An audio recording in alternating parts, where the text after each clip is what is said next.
There's no doubt in my mind it was a cover-up. They covered up the low-temperature data. Liftoff of the 25th Space Shuttle mission, and it has cleared the tower. They had tremendous pressures on their launch schedule. The night before Challenger was set to roar upward, fear swept through the engineering team.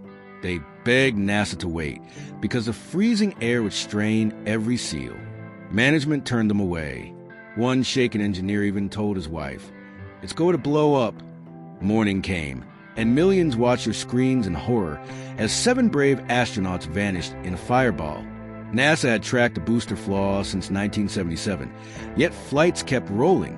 This was no random surprise. It was a tragedy that many insiders saw coming. After the glory days of Apollo, NASA chased a bold new vision. They wanted a reusable space plane that could ferry crews and cargo again and again, cutting costs and making orbit feel ordinary. In 1972, the agency unveiled the shuttle plan, calling it a space truck, tough enough to haul satellites while paving the way for a future station. Years of sweat followed, and on April 12, 1981, the maiden shuttle Columbia thundered into the sky. That single blast-off proved a ship could fly up, land safely, then fly once more. 4 test flights later, NASA declared the fleet ready for business, and by 1982 missions were rolling out with electric excitement. Victories came fast. The shuttle launched satellites, ran lab work, and smashed barriers on Earth. Sally Ride became the first American woman in orbit. Guyon Bluford flew as the first African-American astronaut. Leaders boasted that the fleet could fly 24 times a year, even though no orbiter had faced such a grind. Early wins bred boldness, maybe too much boldness. Launch days felt routine, and schedule pressure kept ramping up. By 1985, 9 flights lifted off in 12 months, a record pace that masked growing strain. Behind the cheers, every orbiter demanded intense upkeep. Engineers pulled round-the-clock shifts, racing to patch last-minute glitches. Deadlines matter more to some bosses than perfect safety. To keep the spotlight shining, NASA rolled out headline projects. The biggest was a teacher in space idea. In 1984, President Ronald Reagan promised to send a classroom hero on a shuttle. 11,000 teachers applied, and Krista McCullough from New Hampshire won the seat. She trained beside seasoned astronauts and planned to beam lessons from orbit to kids nationwide. Krista's story made headlines and lifted public spirits. Yet inside NASA, nerves frayed as launch tempo squeezed maintenance time. Lingering faults stayed unfixed because earlier flights had limped through similar issues. That risky mindset earned a chilling label, normalization of deviance. The gravest threat hid inside the solid rocket boosters. Each booster came in segments sealed by rubber O-rings that were supposed to swell shut under heat. Tests in 1981 and 1982 showed black soot where hot gas had slipped past the seal. In August 1984, inspectors found soot between 2 rings, meaning the first ring had failed and the second barely saved the flight. By 1985, the danger spiked. A cold January launch scarred the rings in both boosters. Almost every mission that year showed some ring damage, and one flight even chewed the backup ring. Morton Thiokol, the booster contractor, sounded alarms. Engineers Roger Boysley and Alan McDonald pushed for design fixes, stronger rings, even a 3rd ring for backup. New hardware was in the works, but not ready yet, so the flawed boosters kept flying. Success bred denial. Managers kept saying, the missions returned fine, so the risk must be small. Roger Boysley fired off a memo that warned lives were on the line and called the boosters a disaster waiting to happen. His plea was brushed aside. Little by little, communication between shop floor experts and top offices cracked. Each safe landing fueled the illusion that luck would never run out. The danger swelled while decision-makers stopped listening. A chill hung in the air as 1985 slipped away, and NASA braced for a mission that sold as the next giant leap. STS-51L was set to roar, shining brighter than fireworks on New Year's night, and television networks cleared their morning schedules for the spectacle. 7 names sat at the top of the flight plan. Commander Dick Scobie, pilot Michael J. Smith, and mission pros Judith Resnick Ellison Onizuka and Ronald McNair stood ready, seasoned and fearless. 2 payload guests rounded out the crew, satellite expert Gregory Jarvis and school teacher Krista McAuliffe, the first citizen educator to ride a rocket. The crew represented the country's diversity and talent. Scobie had flown combat jets in Vietnam. Resnick held a PhD in electrical engineering, and Onizuka had once dreamed of farming with his family in Hawaii before the stars called him higher. Each carried personal mementos to inspire students back home, from school pennants to pieces of state flags. Krista's seat turned the launch into a classroom drama watched by millions. Children polished their pencils, waiting to see their teacher float in zero-G live on television. Principals wheeled bulky sets into cafeterias, and newspapers printed splashy front pages titled Classroom in the Sky. To capture the dream, beyond the lesson plan, Challenger carried real work. It would release a $100 million communication bird, so businesses could bounce signals around the globe and would study Halley's comet blazing through the heavens. This marked the shuttle program's 25th flight and Challenger's 10th dance with orbit. The target date was 22 January 1986, yet destiny kept slipping. Holdups from the previous shuttle, rough weather, and stubborn glitches forced scrub after scrub. The crew suited up again and again, smiling through fog helmet visors, only to march back down the gantry while cameras clicked. Every pause bruised NASA's reputation, and networks joked that the shuttle was becoming the world's most expensive statue. By the 7th attempt, now pinned to 28 January, patience ran thin even as the astronauts kept beaming confidence. They told reporters that safety ruled everything, never guessing how fierce the backstage debate had become. Night fell, and Florida felt more like Alaska. Frost crept across Launch Pad 39B, coating service arms in glittering ice. Thermometers warned it would be near 30 degrees Fahrenheit at dawn, colder than any previous shuttle morning. Inside Morton Thiokol, panic flared. Engineers knew the solid booster seals depended on warmth. Rubber rings had to flex fast to shut out fire, and cold could turn them rigid like glass. Roger Boisterly, Bob Ebling, and their teammates lit up telephone lines begging for a delay. They had watched the rings char at 53 degrees on earlier flights, and this freeze was far worse. A tense late-night teleconference linked Thiokol, NASA managers in Florida, and mission leaders in Alabama. Charts, photos, and blunt warnings flashed across the wire. Engineers argued that risking launch would court disaster, no matter the headlines it might ruin. They repeated that temperature lay far outside tested limits, and one slide screamed, "Safety margin 0," in bold letters. NASA bosses bristled. The mission was already days late, and pressure to fly piled high on every desk. One angry manager, Lawrence Malloy, barked that they could not wait until spring. When Thiokol's top executives asked their own engineers to look at the bigger picture, the call's tone shifted. Arguments cooled, and under grinding pressure the company reversed its stand, telling NASA to launch. Roger Boisterly felt sick, went home, and told his wife, "It's going to blow up." Morning light brought no warmth. Icicles hung from metal handrails, yet inspection teams ruled the ice a minor nuisance. Crews sprayed water to knock loose chunks, hoping the frozen shards would slide harmlessly away during ascent. Countdown clocks rolled on. At 11:30, astronauts climbed aboard, wearing thin suits that offered little defense against the chill. They strapped in and waved to cameras, unaware of the overnight clash about their safety. Inside Mission Control, consoles glowed green, and technicians whispered prayers that the math would hold. Bleachers overflowed with cheering families. Krista students huddled by small classroom screens across the nation, pushing aside math drills to watch history. Vendors sold commemorative buttons that read, "Teachers Touch Tomorrow," and entire towns hosted breakfast watch parties. 11:38, and engines roared.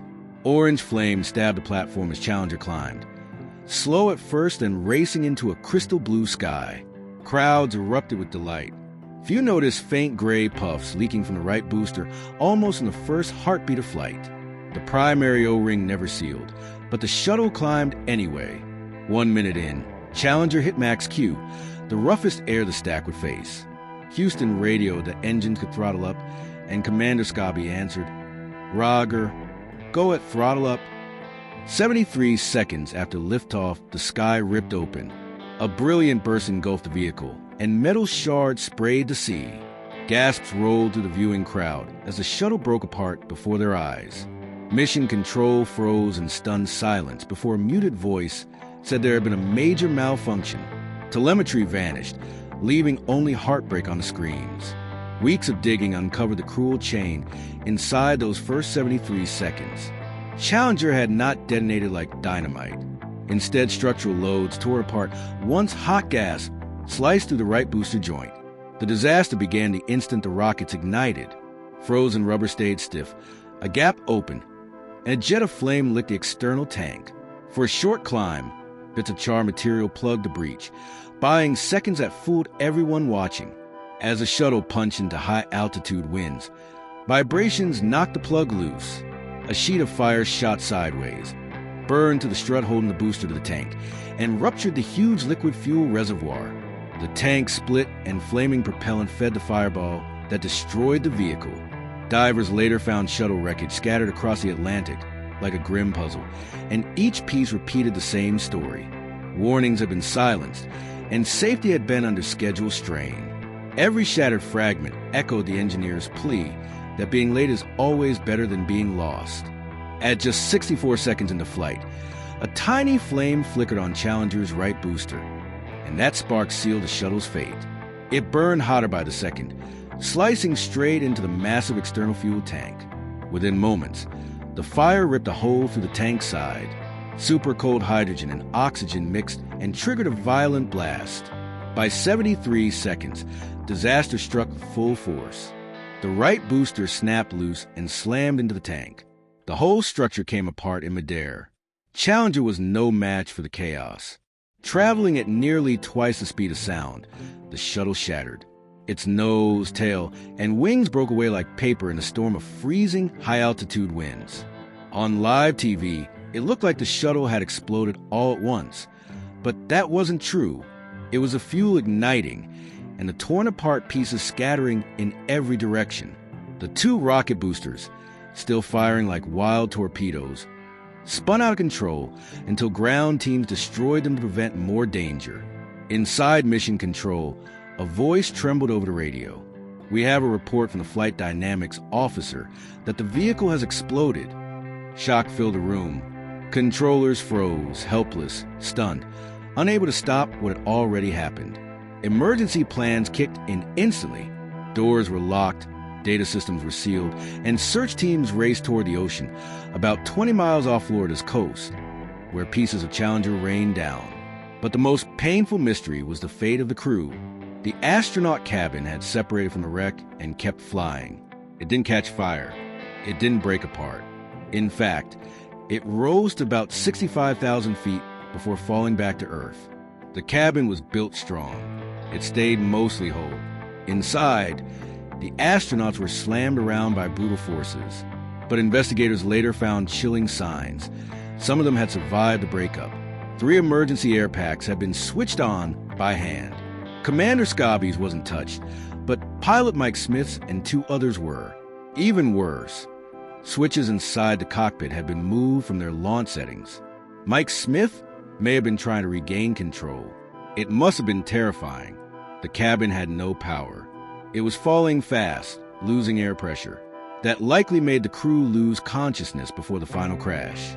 When the cabin slammed into the Atlantic at over 200 miles per hour, the impact was catastrophic. There was no way to survive. NASA later admitted the truth. They didn't know exactly when the crew died. The breakup itself wasn't what killed them. It was a crash into the sea. At that point in the mission, there was no escape system. This truth was one of the hardest parts of the tragedy, and NASA didn't talk much about it. Back on Earth, horror spread like wildfire. What was supposed to be a proud moment, a teacher heading to space, became a heartbreaking national nightmare. Millions of school children watched it unfold live. Families at Kennedy Space Center broke down in tears. All across America, the celebration turned into grief. TV anchors choked up on air. Every network interrupted programming to show the explosion again and again. It was the first deadly accident of a U.S. spacecraft in flight, and it happened right before the nation's eyes. That afternoon, NASA grounded the entire shuttle program. Everything stopped. President Ronald Reagan canceled his planned speech to Congress. Instead, he addressed the country directly. From the Oval Office, he offered comfort to the children who had watched and honored the fallen crew. He ended with powerful words, quoting a poem about reaching out and touching the face of God. His speech gave Americans something to hold on to, even as the pain still burned. 3 days later, a memorial was held at Johnson Space Center in Houston. President Reagan and First Lady Nancy stood alongside grieving families and NASA staff. Cold gray skies hung overhead. Military jets soared in a missing man formation, a silent tribute to the lives lost. Reagan spoke again. He said that reaching for stars sometimes meant falling short, but that America must keep reaching. His words struck deep. They captured the heartbreak and the courage inside every American heart that day. After the disaster, the nation demanded answers, and fast. Just days later, Reagan announced a full-scale investigation. It would be led by William P. Rogers, a former Secretary of State. But he wasn't alone. The Rogers Commission was packed with legends: astronaut Neil Armstrong, General Chuck Yeager, astronaut Sally Ride, and physicist Richard Feynman. This wasn't going to be a weak review. This was a hunt for truth, no matter how uncomfortable it got. NASA had tried to launch its own investigation, but the public didn't trust it. So the Rogers Commission took over completely. They interviewed over 160 people and split into teams. Each team dug into one piece of the puzzle: technical flaws, NASA's internal decisions, booster history, and even the pressure to stick to schedule. Sally Ride led the charge on that last one, exposing how deadlines had pushed safety aside. The public got a front row seat to the investigation. It was all over television. America was watching, demanding to know how something so terrible could happen when the warnings had been so clear. One moment from the hearing stunned the entire country. Physicist Richard Feynman reached for a glass of ice water, and history changed. He dropped a small ring of rubber into glass, the same kind used to seal the shuttle's booster joints. Then, he clamped it with pliers. The result shocked the room. Cold had turned the rubber stiff and brittle, showing exactly why Challenger failed. It was a simple demonstration, but powerful enough to expose the truth. The rubber O-rings were supposed to seal the rocket's joints. But in freezing weather, they lost their flexibility. They couldn't do their job, and that's what doomed the shuttle. Feynman didn't stop there. In a separate section of the final report, he directly accused NASA of ignoring warnings and pretending the shuttle was safer than it truly was. His blunt honesty made sure no one could water down the findings. As the Rogers Commission kept digging, the full picture became clear. Hot gases from the booster had slipped past the faulty O-rings and caused the explosion. There were no other causes, no mysterious failure inside the fuel tank. Just a rubber seal, frozen and weakened, breaking down when it mattered most. But the Commission didn't stop at the O-rings. They went back in time, and what they found made the disaster even harder to accept. Warnings had been sounding since 1977. Engineers had raised red flags again and again. But NASA and Morton Thiokol, the company behind the boosters, didn't fix the design. They accepted the risk, without fully understanding how dangerous it really was. Worst of all, the last-minute warnings right before launch were ignored. Thiokol's engineers begged to delay the mission due to freezing temperatures, but their concerns never reached NASA's top brass.